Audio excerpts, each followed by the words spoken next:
Good afternoon, teachers and my fellow schoolmates. I'm Lim Wei Lun from DBI 1402. Today, I'll be presenting to you the effects of global warming. Hence, my title are Hot Enough for You? Let's start off with the introduction of global warming. What is global warming? As you know, global warming is the rise of average temperature of Earth's atmosphere and the ocean. These pictures will speak about effects and causes of the global warming. Firstly, effects of the global warming affects the health, animal habitat, and extreme weather conditions. And lastly, increase in the global warming temperature. All these attributes, I will go more further detail down along the slide. Firstly, I will talk about changes in global sea level. Global sea level is caused by the melting of ice cap due to the increase in global temperature. Do you know that is rising at an average rate of 1 millimeter a year over the past 100 years? Secondly, I'll talk about direct temperature effect.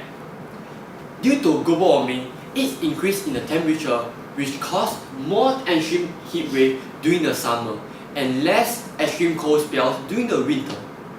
All these affect those with heart problems such as elderly and those with asthma, and thirdly, the young homeless people. Thirdly is the UV exposure extreme event. What is extreme events? Extreme events are heat wave, cold wave, storms, and floods and droughts. Global warming causes an increase in the frequency of the extreme events.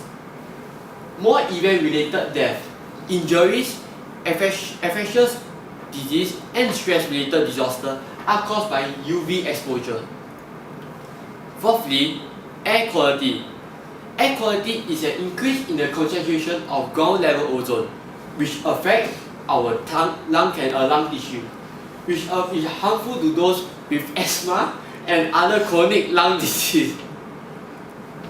Spreading disease. Spreading disease is the increase or risk of some infectious disease, particularly that appear in warm areas. What is warm areas that have insects? That is malaria, dengue fever, and yellow fever, and some kind of other fever. Food supply. Food supply is the rising temperature and variable precipitation. Decrease the production of the staple food in many poorest countries, such as Bangladesh and others many more. Increase in the malnutrition. Lastly is the population displacement. Rising sea level, which increase in the risk of the coastal flooding, which affect the necessitated population displacement. Do you guys know that more than half of the world population now live within the 60 km of the sea?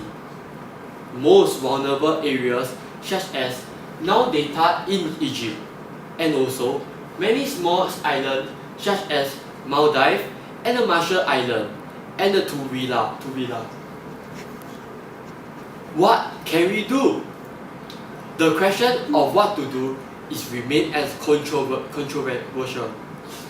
The choices we make will determine the climate of our children inherited. Therefore, I encourage all of you, let's do what we can to save the earth. Thank you.